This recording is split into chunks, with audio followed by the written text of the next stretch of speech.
Welcome back, folks. MTG Joe here. We're here for another installment of the weekly meta breakdown where we look at the top performing decks on the MTG Arena ladder. If you want to know the best decks to take to rank, this is the spot. This particular video will be for the standard best of one format. We'll cover this week as many formats as we can, and we try to do that every week. Both best of one, best of three, historic, explorer, standard, the occasional alchemy where it's relevant. If there's ever events, we cover deck lists and stuff like that as well on the channel. And in addition, we always do a bunch of solid gameplay demos up towards the mythic ranks. So like I said, this is the standard best of one video, and we are going to take a look. Before we jump into it, as always, we get the data from Untapped GG, what you see on the screen. Companion tool that runs alongside your Arena client, tracks win rates, loss rates, in-game overlays, deck collections, deck suggestions, whole bunch of cool stuff. A bunch of it is free to use. The link is in the video description down below. I'll paste all these deck lists into the video description so you can copy them if you'd like to just import them directly, whether it be mobile or on PC.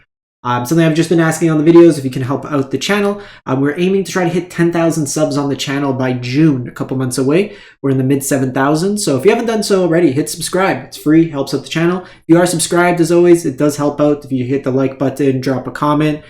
We are trying to beat the YouTube algorithm overlords and get one of these videos to pop off. But all this stuff's free. It helps out the channel, and it just allows me to keep coming back week after week and prepare more meta-analysis. So enough talking. Let's jump in. We're looking February 12th through to the 19th.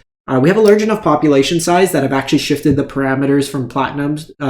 Like early on, we do platinum to mythic. I'm doing diamond to mythic this time. We have 100,000 games played. So really good sample size for us to start seeing how these new cards from Phyrexia All Is One is impacting the standard best of one meta. And we're just going to jump into it. The top performing deck of the week is Selesnya Toxic. So this is a green-white toxic aggro, 67.4%. And if we actually look at it, there's two variations, both as the top decks. Very similar in terms of the orientation, just a couple trims here and there on some of the numbers. But the big thing with this deck, while it does have Venerated Rot Priest, it's not an all-in Rot Priest deck like you see with the Simic deck, where if you don't draw the Rot Priest, your cards are useless. This is a green-white aggressive deck that can win with creature damage, or it can win with toxic damage. So you have stuff like Venerated Rot Priest, which incidentally will just put poison counters if your opponent tries to remove any of your creatures. You have things like Crawling Chorus, which is 2 bodies in 1. Both of them allow you to infect your opponent. You're trying to get them to either 10 poison or do your 20 damage. You have Skrelv Defector Might, and this is a card that we've actually seen a lot in Pioneer as well from the Pro Tour weekend. This is a Mother of Runes style effect where it allows you to protect any of your creatures. You give them hexproof as well as Toxic 1. But it also gives it the advantage that it can't be blocked by certain colors. So this can allow you to put those last points of damage through to your opponent. You have Tyvar's Stand in here, which is a protection spell, also a pump spell. Works pretty nice. You have trample effects. You have Slaughter Singer. This is kind of the big pump effect. So it's a really cool Lord style effect that we haven't really seen too much of this style. Usually it's a pretty static. If we look like Soldiers, their Lord, it's always +1/1, but this one gives +1/1 to your creatures with Toxic when they attack.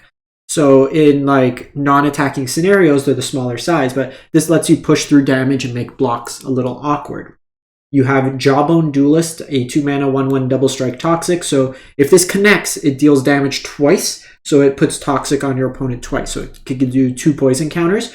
Works really nice with like the Slaughter Singer or Tyvar's Stand, just to put some extra power on the board. You have Skrell's Hive, 2 mana kind of Bitter Blossom style effect. Every upkeep you get a Phyrexian Might and you lose a life. With the Toxic, they can't block, so make note of that. Your Mights can't block. So Bitter Blossom allows you to have blockers, this doesn't. But if your opponent's corrupted and has 3 or more poison, your Mights all gain lifelink, and as well as any of your creatures with Toxic. So every one of your creatures now in the deck gets lifelink. So it helps in like the mono red, the soldier matchup, stuff like that to help swing the battle. This version is also playing Soul Partition as removal. And this allows you to either exile any of your opponent's like troublesome permanents, and then you tax them 2 more. This is an aggressive deck, so you can try to like kill them before like the tax actually makes sense.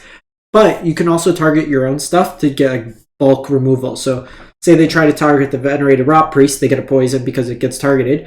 you could Soul Partition your Rot Priest, they get another poison, then you get to cast your Rot Priest again for 1 mana. So it can be used offensively, it can be used defensively, which is really nice in these kind of shells. You have Annex Sentry, which is kind of the Brutal Cathar style effect, exiling a creature, as well as being toxic. 1/4 body is actually kind of relevant as well. Brutal Cathar dies to like shock, any of the small removal spells. 1/4 is a lot harder for some of the red-based decks to deal damage with. And then lastly, you have Bloated Contaminator, 3 mana, 4/4 trample toxic. When it deals combat damage to your opponent, you get to proliferate. So choose any counters, put an additional, including poison counters, which plays out pretty nicely. We have the Razor Verge Thicket as the new dual land, and then you have some utility lands in the Myrex, which allows you to create Phyrexian Mites, as well as Seed Core. All our creatures are Phyrexian, so it's basically a rainbow land. And then you get to give a buff to any of your mites, stuff like that. In combat, you can do that, which is nice like that as well. I'm just going to show this now because I'm seeing it on like the Facebook group, Reddit, people complaining. And I'm just going to show this Selesnya deck is a good Toxic deck because you're not reliant on this card. Simic Toxic sucks. Like you'll lose to it the odd time when your opponent like draws 2 in their opener. But it's got like a 49% win rate. I'm not even going to share this list because it's garbage. But you're so heavily reliant on having your Rot Priest to kind of pay off that it just doesn't do much. So Toxic decks, yes, can be good. Not Simic Toxic. Don't play Simic Toxic if you want to actually rank up. So we're cutting that. I just wanted to show like week over week. I'm tired of like seeing people complain because they lost to the deck once. Sometimes your opponent's going to nut. Like Minion of the Mighty decks occasionally get you, but it's not that good of a deck. So next deck is Mono Red Aggro, 66%.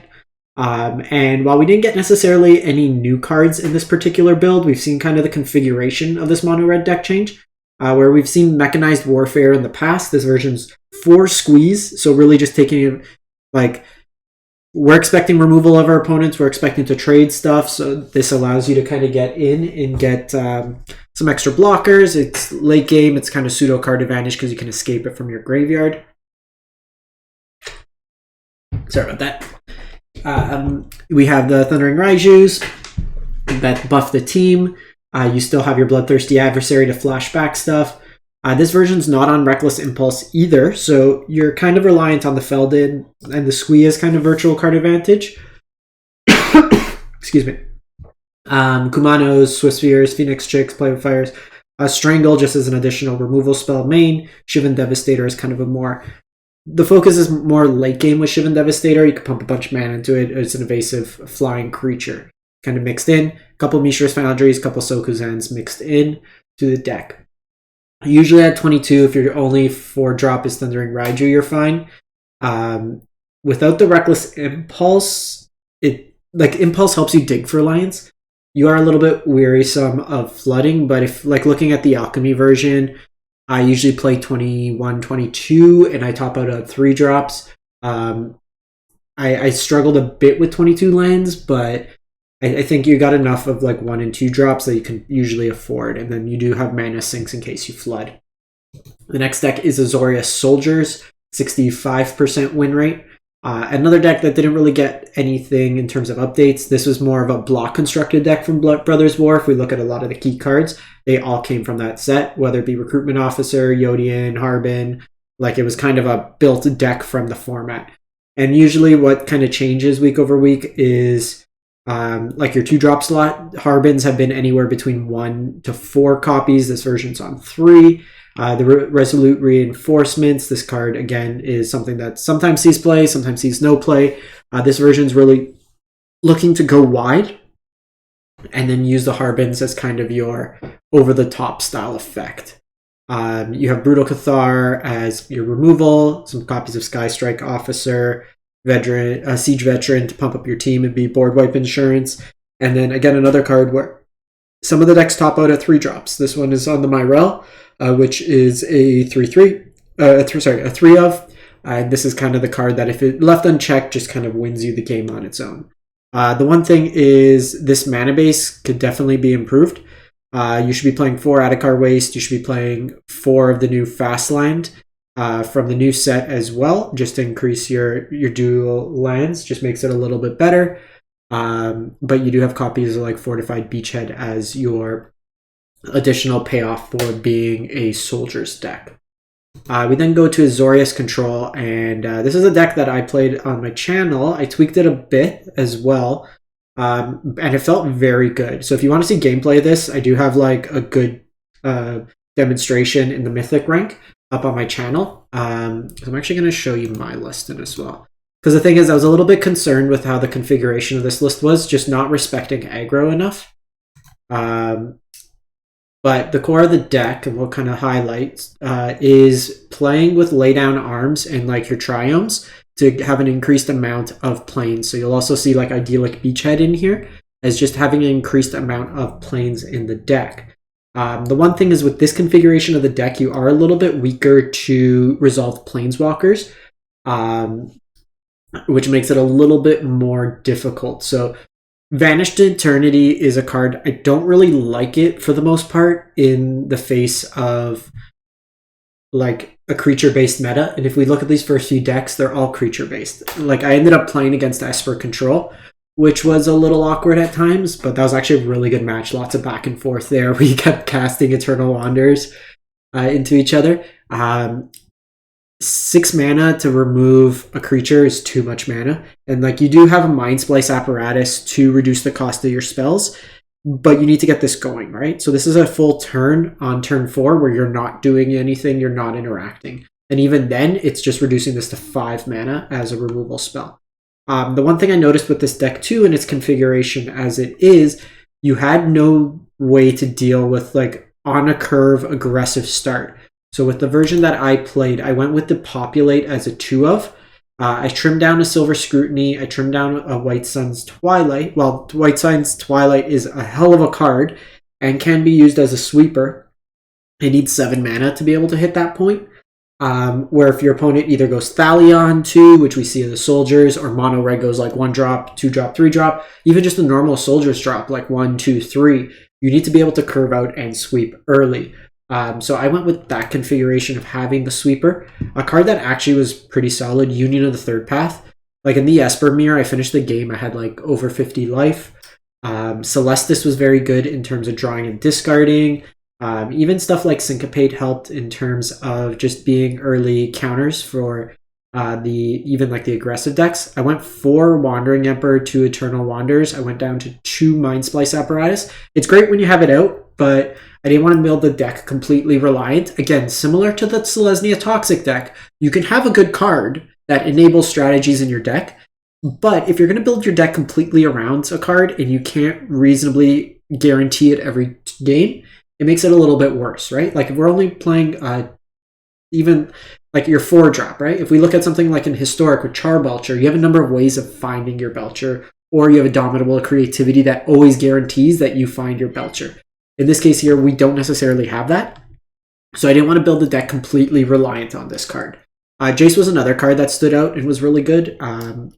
This won me the game in the control matchup, and then just kind of buying time, buffering, just shutting down an attacker gets you enough time. The Eternal Wanderer was nuts, as well as White Sun's Twilight. But this was a deck that I think is actually really well positioned with some tweaks. Like I said, I'm going to be a little bit biased. I just think you need to have access to sweepers. The one thing I did too is I went in a couple copies of Fateful Absence, and this was my way to deal with the Planeswalkers. So it's just a cheaper card. I can use it on 2 against a creature. I don't have to have a 6 mana removal spell. And I found it a little bit more interactive. Like I wanted to be able to interact with my opponent's board as it went through. So then we go to Mono White Aggro. So there's a Mono White Soldiers list, there's a Mono White Aggro list. This is going to be the more aggro focused. So you have things like Hopeful Initiate. This version is able to play Laydown Arms as removal since you have 22 planes. Skrelv as protection. Guardian of Nubenalia can be used to kind of be an indestructible attacker, and then tap your other creatures to enlist. Intrepid Adversary to pump your team. Thalia for tax, and then your 3 drops as 4s. Adeline, just one of the best 3 drops in a while, kind of snowballs, good attacker, can attack into Wandering Emperors, thanks to the Vigilance. Anointed Peacekeeper has tax effects, Brutal Cathars removal, so 7 pieces of removal in your aggro deck.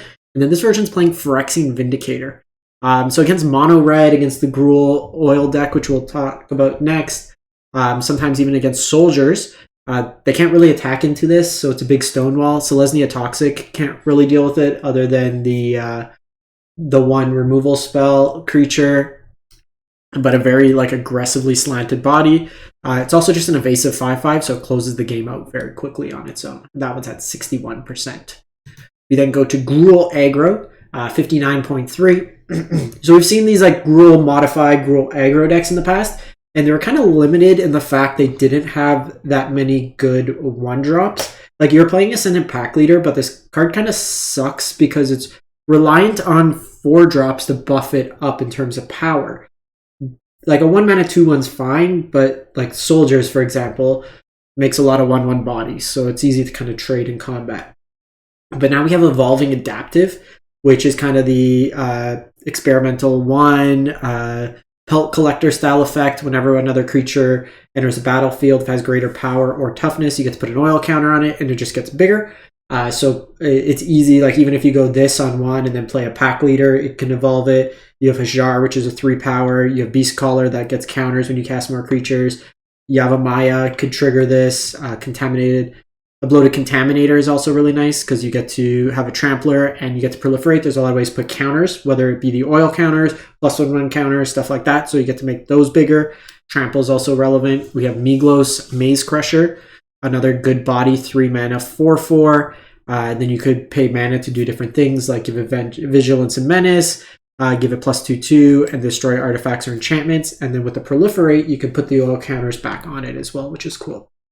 Halana and Alana, as well as Thundering Raiju, as well as just ways to put counters, make things big, deal incidental damage. Some removal and Lightning Strike, play with fire, and then Kumano to pump up your team as well. A big thing for this deck as well, not to be overlooked, is the fact you get Copperline Gorge. You now have 3 dual lands in the deck, and most importantly, you have 2 sets of dual lands that provide both color mana untapped on turn 1 and 2, which is a big thing because you'd have like Rockfall Veil, but you wouldn't be able to cast necessarily. Like at times, you got 6 green, 6 red on 1 that you sometimes want to cast. So it could be a little contentious in terms of your mana base. We then go to probably the best version of Golgari Fight that I've seen in a while. Most of these decks were like sub 50%. And it's kind of built around the interaction of Phyrexian Obliterator and then Fight spells. So when Phyrexian Obliterator is dealt combat damage, that opponent sacrifices that many permanents. And what you're trying to do is use things like Bushwhack or Tail Swipe to get your opponent to get hit by it and get dealt some damage. The rest of the deck is pretty much a mono-black mid-range deck. Your cut downs, your go for the throats is removal. You have Evolved Sleeper, Misery Shadow, Tenacious Underdog, some copies of Trespasser. Glissa's a very, very strong card. Very difficult to deal with in combat. With a combination of First Strike and Death Touch, damage is dealt first. Death Touch damage will kill the creature, and this makes blocking really awkward. All the utilities are really good. You get to either draw a card, lose a life, destroy an enchantment, or remove 3 counters from a permanent. So it could be oil counters, Bank Buster, you can remove those counters, Planeswalkers, you can remove counters. So really interesting card there. The card that kind of stands out to me, a little contention, like Phyrexian Arena. I think the meta is very quick that this is like tapping out on 3 mana for a card that doesn't do anything and also kind of hurts your life total. This would probably be the card I would just cut from the deck, to be honest. I would probably just play like more Trespassers, to be honest, or just like more creatures. Like these cards, this has some utility without creatures, at least it can find you lands. But like the Tail Swipe, for example, needs you to have creatures to be able to fight. Shelly's and Invokes on the top end, and then just Zeotora's Proving Ground, in addition to the duels to just have your green sources with everything producing black mana. Mono Blue Tempo, I'm just going to include it because it's still putting up results, but nothing's really changed with this. Again, this is a very budget-friendly deck, so if you're just looking to start, it's a difficult deck to navigate properly because tempo decks are very hard. There's a lot of micro decisions. You're playing on the stack a lot, where if things resolve, it becomes a little bit difficult. There's going to be games you just win because you counter, Dijin, counter, Tolarian Terror. But you're basically just looking to interact with your opponent on the stack, bunch of counters, some card draw, protection spells, bounce. This version's on Delver, Wadijin, and Tolarian Terror as your win conditions. Bouncing over, we have Esper Legends, 57% win rate. And the big addition to this deck is we have Skrelv as a 4-of.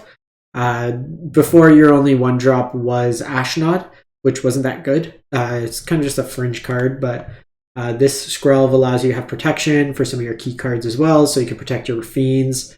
A number of kind of 1-of-esque legendaries, Harbin, Jadar, Ludwig, Tenacious Underdog just hanging in there. Tenacious Underdog's really nice with the Rafine because you can cast it from the graveyard. I'm not going to lie, I don't know what this card does. Unctus Grand Metatech. 3 mana, 2/4. Other blue creatures you control have. Whenever this creature becomes tapped, draw a card and then discard. So kind of Connive-esque. Other artifact creatures you control get +1/1. Do we have other artifact creatures in the deck? So we have Skrelv. That's pretty much it. Skrelv. Okay, it's an interesting inclusion. And then until end of turn, target creature you control becomes a blue artifact in addition to other cards and type. Activate only as sorcery. So it can give you a boost of 1 power, at least to any of your creatures. Some Urtai, Shieldreds, and then AO finds you anything in the deck. The payoff of being Legends is you get access to Plaza Heroes, which is untapped, painless tri-land that also has built-in protection into it. The deck's also playing some copies of Dark Slick Shores as a new dual land. So really, really good mana. You also get to see Chrome Coast. So this is the card I was mentioning to include in the Azorius Soldiers deck. Very good mana in Esper right now. Between Triomes, Plaza Heroes, all the dual lands, you should have very consistent mana. And then the last deck is Mono White Control, Mono White Midrange, 53%. Not the highest win rate, but it's quite popular at 820 games. So this is likely something you'll run into in some frequency on the ladder. And this is like taking advantage. You have laydown arms, you have ossification, so lots of removal in the deck. Some bank busters for card advantage. Farmhand lets you find lands. Restoration lets you find lands, reanimate some of your small stuff. What's cool is with Restoration, you can discard ossification and bring it back because it's a permanent, which is kind of sweet value. Lauren blows up artifacts and enchantments. Wedding Announcement for tokens. You have a great Planeswalker package of the Wandering Emperor. Elspeth Resplendent, as well as the Eternal Wanderer, so just real powerhouses on the top end. Sarah Paragon also lets you cast all this here in the bottom half. You also get access to Roadside Reliquary, which can draw you up to 2 cards each when you sack it, between like Bank Busters or any of your enchantments, and then you can also replay the Roadside Reliquary with the Sarah Paragon. So that's it for the week. Lots of decks to choose from. Seems like Standard is pretty diverse right now. Gives you quite a few options. We're seeing green actually getting played, which we didn't see any pretty much in the last Standard. So let me know what you've been playing in the new set, and we'll catch you in the next video for Best of 3 or some of the other formats as well. Thanks for watching. Hope you have a great one, and stay safe out there.